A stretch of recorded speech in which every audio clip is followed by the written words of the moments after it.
ভালোবাসতে হলে নবীকে ভালোবাসতে হবে।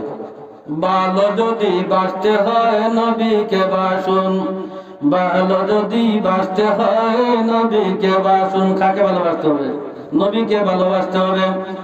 বন্ধুরা আমার, আমার নবীকে ভালোবাসি। মানুষের জীবন যেভাবে পরিবর্তন হয়েছে, দুনিয়ার আর কোনো কিছুর প্রতি ভালোবাসা দেখাইয়া মানুষের জীবনে তো বেশি পরিবর্তন হয় না। আমি আমার মূল ঘটনার পাশে দিয়ে একটা কথা বলি। আম্মা জান খাদিজাতুল কুবরা রাদিয়াল্লাহু তাআলা আনহা, উনি আরবের বড় ধনাঢ্য মহিলা ছিলেন। আমার নবীর সাথে যখন বিবাহ হয়, খাদিজাতুল কুবরার বয়স ছিল 40 বছর, আর আমার নবীর বয়স ছিল 25 বছর। আমার নবীকে খাদিজা কি জন্য ভালোবাসতেন জানেন?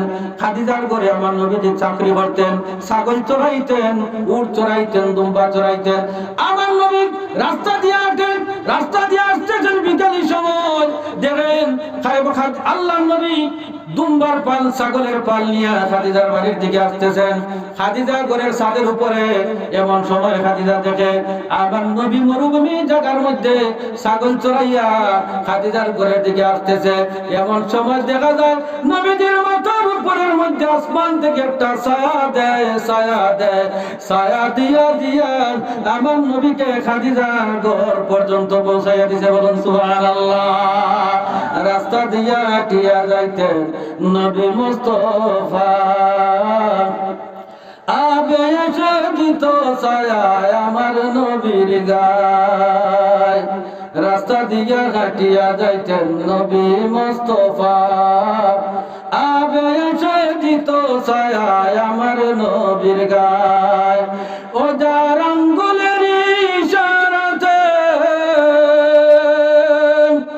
ও যার আঙ্গুলের ইশারাতে চন্দ্র দুবাগ হইয়া যায়। গাইবে খবর দেনওয়ালা এলেন রে মক্কায়, গাইবে খবর দেনওয়ালা এলেন রে মক্কায়। জোরে জোরে বলুন মারহাবা। আমার নবীজির মুজিজা দেখিয়া আম্মা জান খাদিজাতুল কুবরা রাদিয়াল্লাহু তাআলা আনহা উনি দিন কবুল করেন, ইসলাম কবুল করেন। আমার নবীজির প্রেমে পড়েছেন খাদিজাতুল কুবরা। জীবন যৌবন সবগুলাই আমার নবীর কাছে বিলাইয়া দিয়েছেন। এজন্য কবি বলেছিলেন, হযরত বিবি খাদিজা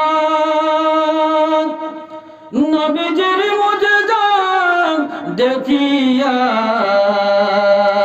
জীবন যৌবন যাহাই ছিল সবই দিলেন বিলায়া। আল্লাহুম্মা